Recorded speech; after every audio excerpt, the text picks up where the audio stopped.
What's going on, Z Nation, and welcome to another edition of ZSPN. I'm your host, Zaid here. Guys, it kind of feels like I haven't made a video like this in quite some time. I've just been busy on a couple of things, and I've been trying my best to keep you guys up to date about everything that's going on with the Los Angeles Lakers. But I kind of feel like I need to bring you guys a personal level when it comes to the Los Angeles Lakers and the news outlets that just came out when it came to the Los Angeles Lakers trading for Anthony Davis, and what happened in the draft a couple days ago with them trading. No, not trading, but it was kind of like they wanted to buy a draft pick in the second round, so they gave out cash and plus future second round picks. I believe it's just probably one, but it was that type of scenario. But then when it all said and done, let's just give a lot of credit out there to the Lakers organization. Okay, Rob Pelinka. Okay, we can make the argument that maybe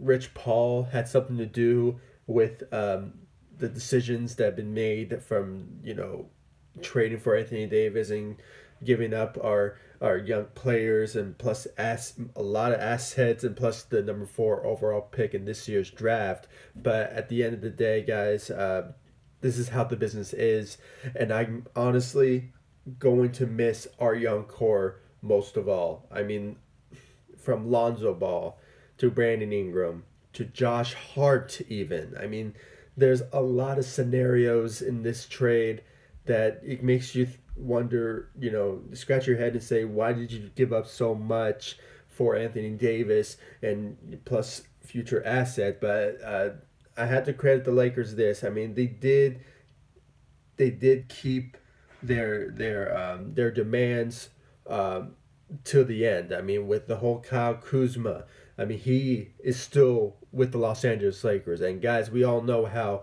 Kyle Kuzma performs at the most highest level that he can ever bring to the Los Angeles Lakers. I mean, he brings that Mamba mentality, and plus, he's been working out, and the guy keeps on improving every single year. And I guarantee you, in his third season, this guy is going to be on a different level. That's if the Lakers look for another star, because personally, I actually think that Kyle Kuzma is like the third option for the Los Angeles Lakers, because obviously you have between Anthony Davis and LeBron James, they're like a combo when it comes to being the first and second option for the Los Angeles Lakers. But obviously, when you think about it, Kyle Kuzma is that number 3 option that the Lakers are looking for. Okay, this is the all-star in the making, and plus what he showed last season really proves that he could basically take over a game, and with his whole making career highs, getting the Rising Star MVP, you just name it, and plus learning from LeBron James, and working out last season when he worked out with the Rock, which recently he won a reward. I forgot what it was, but he won a reward, possibly I believe it was like a couple days ago, something like that. So obviously he's doing something right, and plus Kyle Kuzma is doing something right when it comes to him looking for advice. And plus this offseason, I mean, he's trying to improve his shooting and his defense from a couple of former players that were in the league a long time ago. I forgot who they were, but he's getting help from them. So, in all honesty, guys, please, I mean,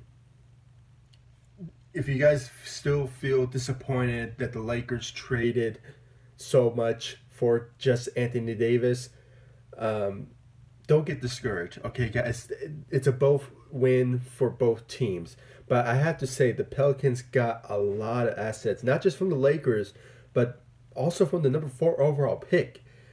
I mean, they traded a lot to get a lot of assets from this Anthony Davis trade. I mean, they want to make sure that they are set for basically the rest of, I guess, maybe probably again more than their whole franchise. I mean, to be honest, I mean, they got like the 2021 first round prospect. The 2022. I mean, you name it. I mean, they got assets that will last them until 2025, and plus they got some players who are. I believe they got some players. Yeah. Obviously, they got Zion Williamson. I mean, the guy's going to be a box office attraction, and plus he's going to be dominating, and with his size and his agility, will really boost his ticket sales, and plus his career, and plus having somebody like Lonzo Ball to basically be that playmaker, which I am going to miss the hell out of him when it comes to him during his time, with the Los Angeles Lakers. I mean, he dominated with his playmaking ability and his defense, which I'm going to miss the hell out. And plus, he has Brandon Ingram, which obviously he still has that blood clot injury, which I think it's done. I just think he's that the whole blood clot situation that he has is basically done, and plus he's going to start training camp, and I just think he's going to have another outstanding all-star epic season, possibly next season or maybe the year after that, because the guy is just gifted. And plus you have somebody like Josh Hart, who is soon to be the best shooting guard in this league, and kind of a combo guard, if you will. And he's just one of those type of guys that I kind of was very shocked that the Lakers gave up. I mean, I was kind of hoping that he would stick around, and possibly the Lakers could have traded maybe somebody like a Mo Wagner or Isaac Bonga, or possibly a second round future future second round pick. Sorry guys, I'm just thinking on the top of my head what I have to say. But overall, I mean, for this past week now, the Lakers changed their destiny for free agency, which it is very, very shocking in 1 week. You got Anthony Davis, you have LeBron James, you also have Kyle Kuzma, who's a future all-star in the making and could potentially dominate in this league. And obviously it just opens the doors for the Lakers to go after key free agents. I mean, they are looking more appealing now, and plus with the whole injuries that have occurred to the Warriors, the Lakers are on the top of that list of getting a championship in 2020. And it opens the opportunity for free agents to come and join them. If you want to win a championship with these two guys teaming up, why not? I mean, it opens the opportunity now for the Lakers to be a much different team completely. And obviously the Lakers are going to look at the top key free agents. They could possibly go after somebody or meet with somebody like a Kawhi Leonard, maybe a Klay Thompson, who, if he's still not interested in re-signing with the Warriors, which he did say he is committed to re-signing, but anything can change. It depends on the amount, and it depends on what sort of contract comes his way. And if he doesn't like it, he could consider the Los Angeles Lakers. You never know. I mean, anything can happen in free agency, which it always surprises me every single year. So Klay Thompson. I mean, you also have Kyrie Irving, which I still think he has strong interest in the Nets, but anything can happen. Kemba Walker, if anything doesn't happen with the Hornets, with his taking less, and it sort of depends on what is that sort of less, then the Lakers are probably on his list. There is plethora of free agents that the Lakers are going to look at. They could go after some players that are like, they are like a second, third tier type of players who are decent enough to have on your team, possibly start, but at the same time, if he can shoot, and the Lakers' top priority, if they are going to look for these third or second tier players, they have to go after shooters and defensive players, playmakers. Okay, those type of players who are gifted at. I mean, there are plethora. There's a lot. I mean, I have a list potential players that could land with the Los Angeles Lakers, but it still remains to be seen. And then you have somebody like, and Brian Windhorst really brings him up so much that I kind of see it really happening. D'Angelo Russell. Okay, D'Angelo Russell, former Laker, got traded 2 years ago for a pick and Brook Lopez, which, by the way, the Lakers are having strong interest in not just Brook Lopez, but also DeAndre Jordan, which I really think that both either two of those guys would help the Lakers because they bring that not just defense, but at the same time they're kind of different players. I mean, Brook Lopez is the only center that I know who developed a 3-pointer, which obviously I encourage all centers to do that. I mean, this is a different type of NBA, which you obviously need to score, need to shoot from the 3 line, because it just changed over a sudden. So obviously somebody like a Brook Lopez or DeAndre Jordan, but back to what I was saying, and plus we got Kyle Kuzma from that trade from D-Lo. So and plus D-Lo said, he's open to the idea. He will have a sit down, but it still remains to be seen if he is committed or not. So obviously D-Lo has a lot of decision making to make when it comes to free agency, which, by the way, starts next week. So I'm really excited to see what that happens. But at the same time, the Lakers have a lot of decisions to be made when it comes to free agents, because obviously the only players that are on the roster is, Anthony Davis, LeBron James, Kyle Kuzma, Mo Wagner, Isaac Bonga, and plus the recent draftee that they selected in the second round with the 46th pick in Talen Horton Tucker out of I believe it was Iowa State. He's a shooting guard. He was in his freshman year.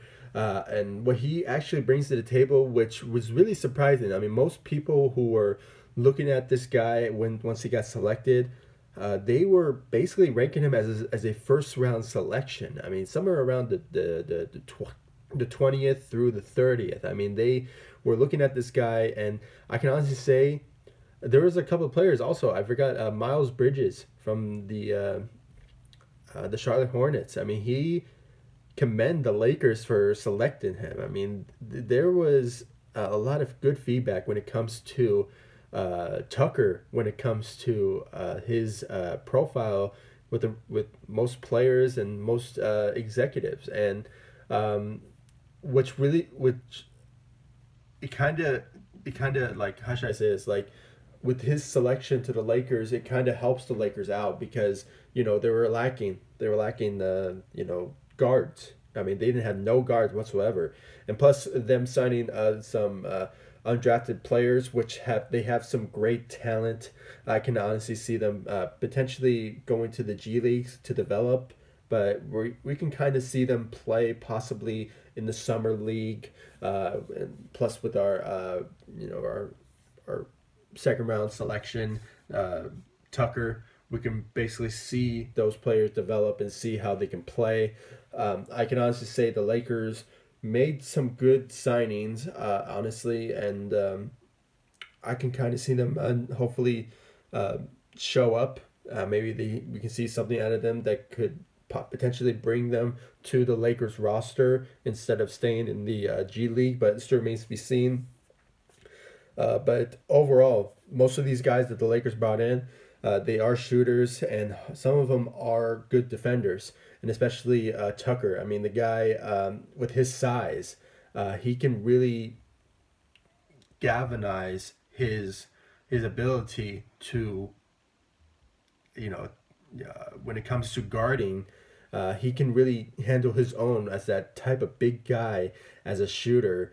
plus a shooting guard, I mean, a big shooting guard. I mean, he even said that he emulates his game to LeBron James and also Draymond Green. So obviously he has some mentors when it comes to his game and who he admires, and one of them is his teammate LeBron James. So it kind of opens things now as a type of situation that the Lakers are in, and it kind of opens the doors for them to see what they have when it comes to their undrafted players, plus the second round selection in Tucker, and plus see what free agency opens. I mean, there's been some talks that the Lakers are going to be looking at everyone. I mean, they showed a lot of interest from Brook Lopez to DeAndre Jordan, D-Lo. I mean, they are looking at all their options, which I am very impressed with the Lakers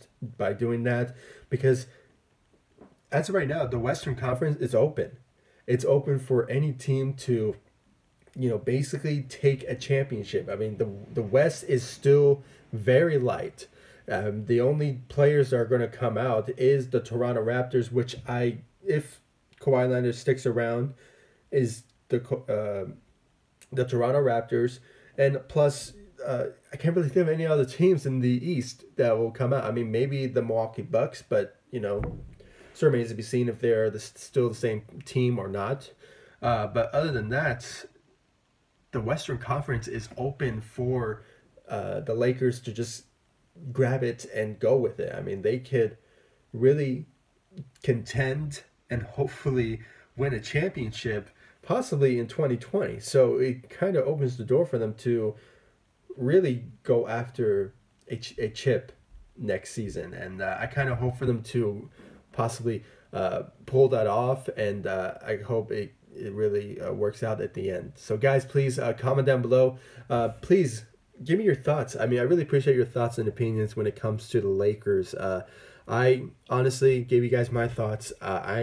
Overall, what I saw from last week until now, the Lakers, they really changed things around, and plus for the better. I mean, with them acquiring Anthony Davis, it opens the door for more free agents to look at the Lakers more appealing now, and it kind of opens the door now that they could potentially contend for not just winning more games, not just contending for a playoff, but they can go even further than that. And I can honestly see that from the Los Angeles Lakers, possibly next season. Hopefully, knock on wood, that that injuries don't occur real quick or not at all when it comes to any of our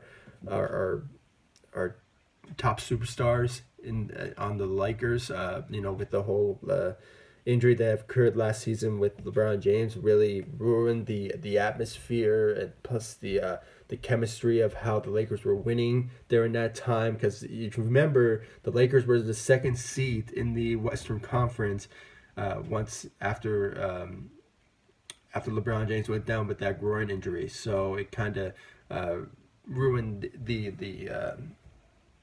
shape of the Los Angeles Lakers and where they were heading. And I just hope that injuries don't occur from the best of their ability, and hopefully it works out at the end with this whole Anthony Davis situation, getting rid of our young core, which I'm still saddened. But at the end of the day, guys, this is business. This is how the NBA works. I mean, if you want to make a trade happen that you are desperately needed, and a team has no choice to trade you to that particular team because he is requesting a trade, then, and it's publicly out there, then you have to do it. I mean, and honestly, I know the Lakers gave up a lot, but honestly, it's worth it for somebody like Anthony Davis, who basically, this is the only guy that comes in a lifetime.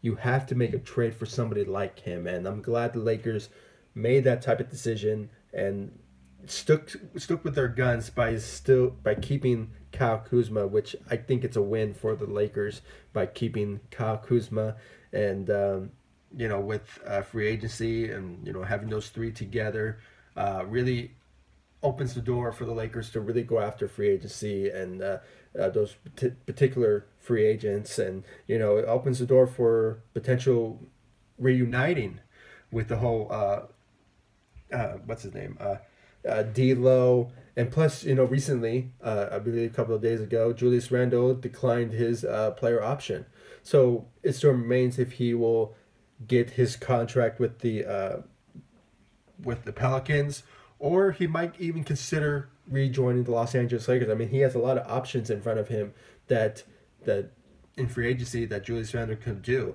I mean, the reason Julius Randle left was because of I hate to say this, it was because of Magic Johnson. I mean, Magic Johnson said that he got rid of those two guys, which I was hoping that at that time that they would re-sign them, because it would have been a much different team if Julius Randle stuck around, and plus Brook Lopez, which I was mentioning, that one guy. Honestly, Rob Pelinka has a lot of decisions to make. I think he should go after every single player that's in front of him, if he gets the opportunity to do so and get a contract signed that will help the Lakers boost their chances for a playoff run, maybe further. I mean, still remains to be seen. By looking at D'Lo, Julius Randle, I think he should revisit those. Obviously, they're going to have a sit down with face to face with a D'Angelo Russell, which at that time I believe Rob Pelinka had a good relationship with D'Lo. There we go. I'm just gonna simple it out because I'm just thinking a lot in my head. Then you have D'Lo, and if you want, go see if Brook Lopez is willing to come back, and maybe Julius Randle. I mean, it will be a much different team, and plus they might possibly look for a third star, but it still remains to be seen who that is. But I guarantee you, with the Lakers situation that they made last week by acquiring Anthony Davis, it just opens the door for more free agents to come join the Los Angeles Lakers. So guys, please comment down below, like, subscribe to the channel. I know this video is probably very long, but I just felt that I had to give you guys a face-to-face type of talk when it comes to everything that's been going on with the Los Angeles Lakers, with the whole Anthony Davis trade, with them acquiring a second-round pick by paying cash, and plus a future second-round pick out of it, which got us, Tucker, and plus with the whole situation with free agency, it just opens the door now for more free agents to look at the Los Angeles Lakers as a much appealing type of scenario to potentially be a playoff, maybe a championship team, because it's just much fitting for players to come join the Lakers now with the whole Warriors situation, that it opens the door now for them to win a championship in 2020. I mean, the odds for them is skyrocketing when it comes to the Lakers' chances. But it still remains to be seen. So guys, please comment down below, like, subscribe to the channel, and I'll see you all in the next video. Thank you so much for watching. Go Lakers. Take it easy.